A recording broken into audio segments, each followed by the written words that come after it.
I was never the type to believe in ghosts or anything like that. But then there was this one night. That house in that small town in the United Kingdom where I moved to start a new life changed everything I thought about the world, about reality. It all started with a recurring dream that haunted me night after night. I saw a house, abandoned, with windows like vacant eyes watching me, calling to me. It wasn't curiosity. It was more like a need, a mission I had to fulfill. I needed to know what it was hiding, needed to understand why this dream wouldn't leave me in peace. So one Friday night, I convinced my friends, James, Liam, and Emma, to come with me. I told them about the dream, about how I felt like something was waiting for us in that house. They laughed at first, of course, but something in my voice convinced them. Maybe it was the fear they saw in my eyes, or maybe just the promise of an adventure, something out of the ordinary in our mundane lives. We equipped ourselves with flashlights, cameras, and a sound recorder as if we were ready to face whatever it was, like amateur ghost hunters seeking answers, or maybe just a good story to tell. But when we got there, the atmosphere of that place, .. was palpable, as if the air was saturated with silent expectation. The house was exactly as in my dreams, but seeing those windows in reality, feeling the darkness watching back, was another thing altogether. And then the door, which seemed to invite us in, slammed shut behind us with a boom that echoed through my entire being, sealing our fate. What awaited us inside was something none of us could have predicted. Something so terribly real and frightening that it defied everything we believed. The sound of footsteps above us was the prelude to a night that would change us forever. As we made our way through the first floor of that house, each room seemed to tell its own story, filled with antique objects and faded photographs. It was as if every fragment of that abandoned house hid dark secrets, stories of past lives that had been abruptly interrupted. In one of the rooms, we found an old music box that, when played, released a sad melody, almost a lament. It was hypnotic and somehow intensified the feeling that we were not alone. That's when something happened to Liam. He was looking at one of the photographs when his expression changed. For a moment, he seemed like a different person. His eyes glazed over, and then he started speaking in a language none of us recognized. His voice was distorted, as if it came from far away, or from someone who was no longer him. It lasted only a few seconds, but when he came to, he passed out. We were terrified, not knowing whether we should flee or stay and help our friend. We decided to stay together, carrying Liam out of that room, hoping he would wake up. The tension among us grew exponentially after that incident. What had started as an exciting adventure was quickly becoming a nightmare. At every sound, every shadow, we felt as if something was approaching, watching, waiting. But curiosity, or perhaps the need to understand what had happened to Liam, kept us there. We found a locked door at the end of a hallway that exuded a sense of danger. It was as if that door guarded something that should not be disturbed. When we managed to open it, it revealed an old study filled with books of occultism and a summoning circle drawn on the floor. It was evident that this place had been used for something far beyond ordinary studies. In the center of the circle there was a diary, worn by time, but whose words were still visible. It seemed to be the heart of that house, the epicenter of all the evil that resided there. That ancient diary seemed to be the key to everything that was happening. The yellowed pages told the story of the house, of the summoning of a demon that, according to the text, still inhabited those dark hallways. With every word read, we felt an ever stronger presence, as if the words were awakening something that had long slept. It was Emma who, without thinking, read aloud an excerpt from the ritual described in the diary. At that moment, everything changed. The atmosphere became electrified and the air grew heavy, almost impossible to breathe. The effects were immediate and terrifying. Lights began flashing frantically. Distant screams and almost inaudible whispers filled the air, increasing our sense of despair. Shadows moved in the corners of our eyes, shapes we couldn't fully comprehend but which we felt were menacing. It was as if the entire house had come to life, a dark and malignant life. In an attempt to escape that madness, we ran, but soon discovered that the house would not let us go so easily. Like in a maze of terror, doors closed on their own, and the hallways seemed to change configuration, separating us from one another. I found myself alone, running down a hallway that seemed to never end, with the screams of my friends echoing distantly. The fear was so palpable it could be cut with a knife. I knew something was pursuing me, something I didn't want to see but felt getting closer. The house seemed to be enjoying our terror, playing with us like a cat with a mouse about to be devoured. Every door I tried to open led me to a new horizon of horror, each room revealing a scene more terrible than the last. Statues that seemed to follow my movement with their eyes, paintings that whispered words of hatred, mirrors that did not reflect my image, but something far more sinister. It was an endless psychological torture, a macabre game whose rules we didn't know, let alone how to win. In my desperate flight through the winding hallways of the house, I came across an antique mirror that, at first glance, seemed normal. But as I approached, I realized it did not reflect my image. Instead, it showed a distorted and demonic version of myself, with eyes that burned like glowing coals, staring at me with an intensity that chilled my spine. That shadowy version of myself began to move in a threatening manner, as if trying to escape from the mirror and enter my world. With my heart pounding in my chest, I turned and ran as I had never run before, feeling that creature was just a step away from catching me. The hallway seemed to stretch endlessly before me, a never-ending nightmare. Finally, I found a door that opened to the garden of the house. The cold night air hit me like a gust of reality, but the relief was short-lived. There, in the middle of the garden under the moonlight, was the demonic entity in its true form. A sight so horrific that my legs nearly gave out. It was a mass of shadows and despair, with eyes that shone with pure malice, fixed on me.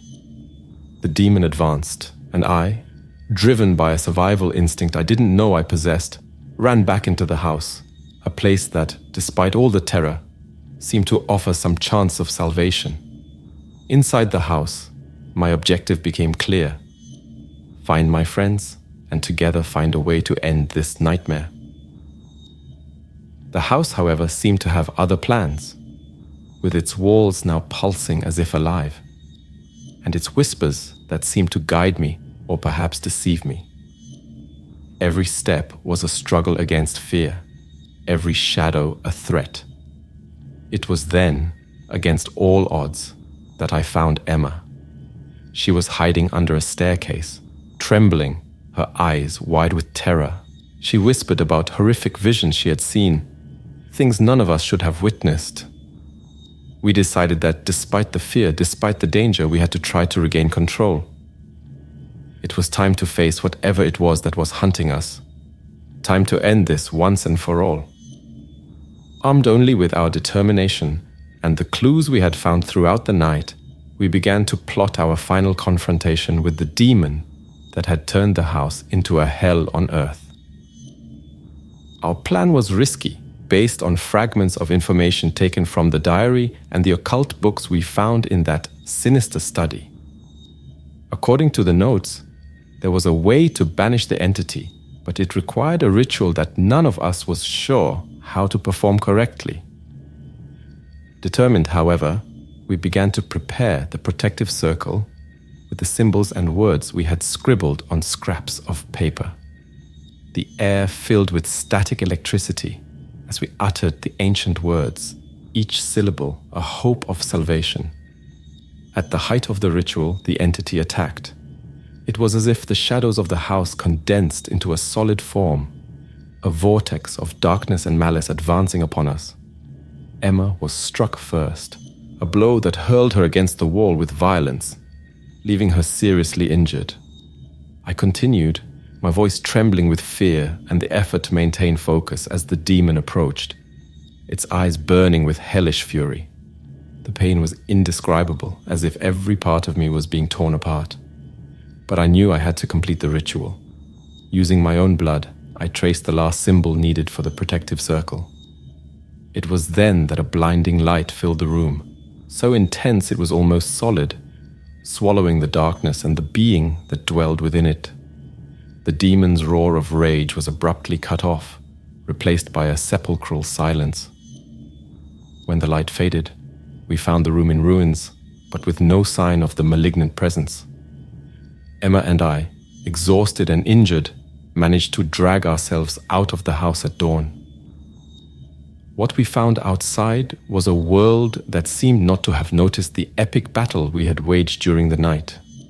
We were found by local residents who took us to the hospital, our accounts received with skepticism and disbelief. But we knew the truth.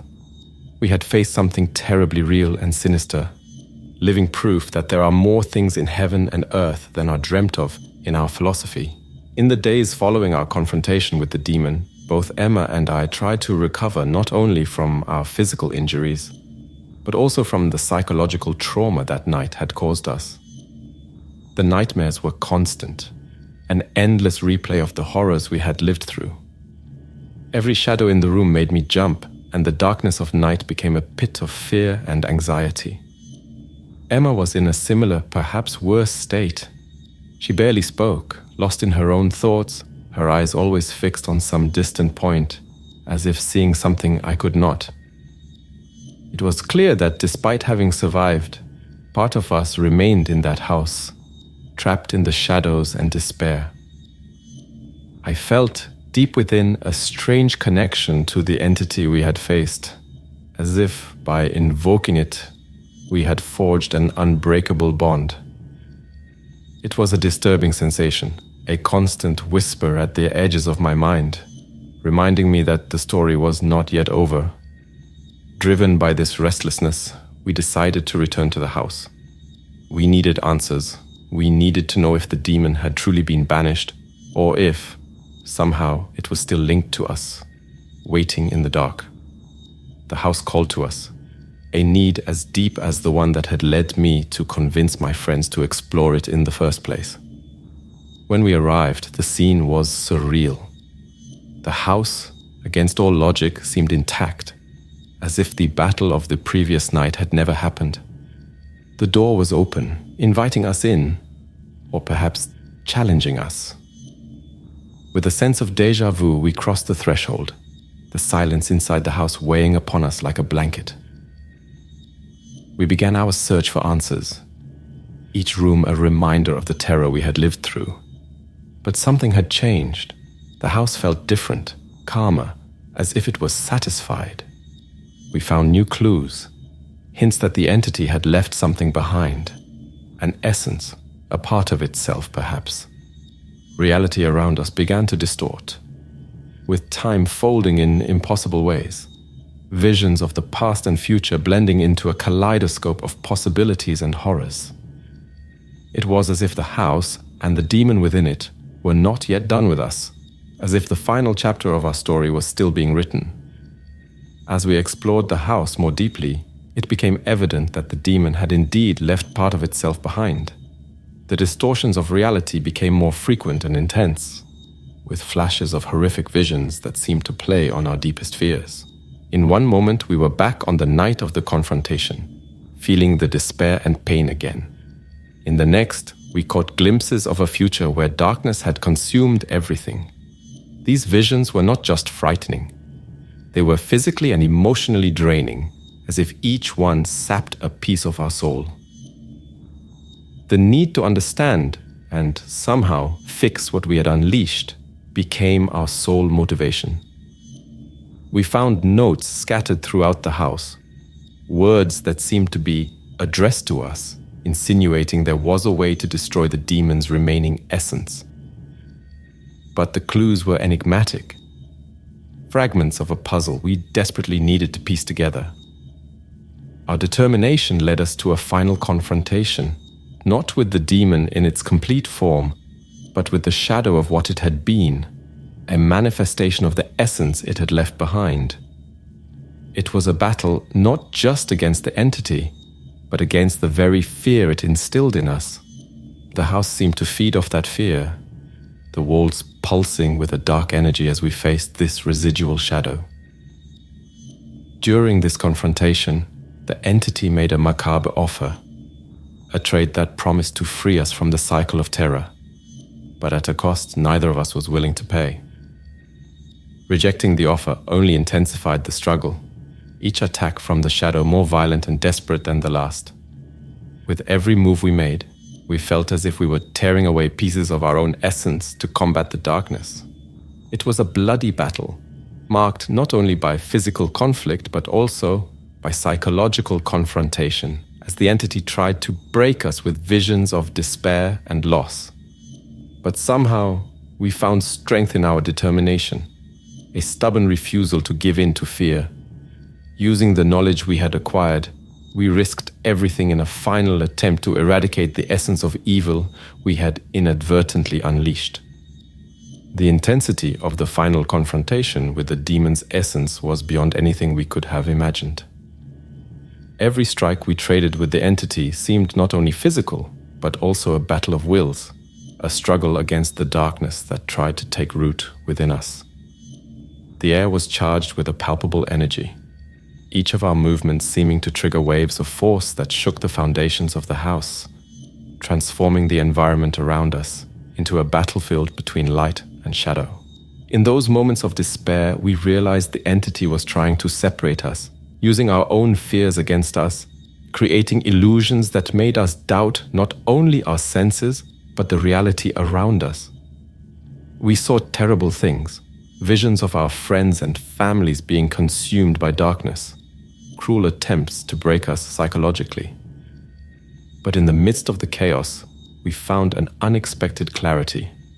The fight against the entity forced us to confront our own fears, to recognize the strength we had when we were together. Armed with this knowledge and using the strategies we had learned from the ancient texts and diary found in the house, we mounted a decisive attack against the demon's essence. The climax of the battle was a spectacle of terror and beauty, an explosion of light and shadow that seemed to suspend time around us. With each word of the final incantation, we felt the entity's resistance waning, its form beginning to unravel as if we were literally tearing it from existence. It was an effort that cost us almost everything, wounds we knew we would bear for the rest of our lives, if we ever could. When the entity finally dissipated, leaving behind only the echo of its fury, the house seemed to settle, as if a great weight had been lifted from its shoulders. We, exhausted, covered in wounds and scars, could barely believe we had prevailed. The silence that followed was so deep and complete that it seemed almost irreverent to break it. But we knew the victory had been more than just over the entity. It had been a battle for our very souls, a proof that even in the deepest darkness, light can find a way. The final battle left us marked in ways words cannot describe. The physical wounds were evident, of course, but it was the internal scars, the memories of that night, that weighed more heavily upon us. Each of us now carried an invisible burden, a constant reminder of the price of our victory. Our hearts, once united by the common purpose of facing evil, now also shared the trauma, a silent connection forged in the fires of hell.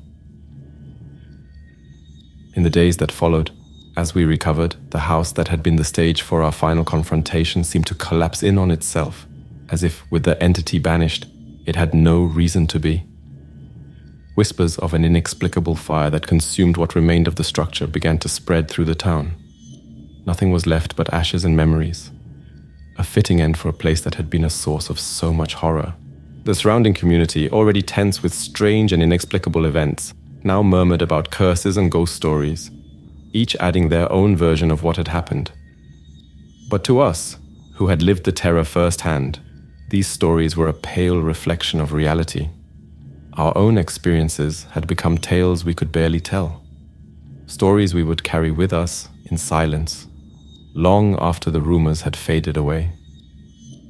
Emma and I tried as best we could to return to normalcy, to rebuild our lives from the pieces that remained. But what we had lived through had changed us in fundamental ways. The world seemed different now, less solid, less safe. The shadows seemed darker, the silences deeper. We were united by our shared experience, it's true, but we were also isolated by it, living in a world few could truly understand. That night of terror, the battle we fought against an indescribable evil, left scars that may never fully heal. But it also gave us a unique perspective on life and on the light that can be found even in the deepest darkness. We survived, yes, but at what cost? The memories of that house, of the entity that dwelled there, and of the fight we waged remain with us. A somber reminder that somewhere between light and shadow, the battle between good and evil rages on. In the days following the fire that consumed the house, the community tried to move on, as if ignoring the existence of that night could somehow erase the scars it left behind. The house and the horrors it contained became little more than a footnote in local law, a cautionary tale about the dangers of meddling with forces we don't understand. But for Emma and me, it was impossible to forget.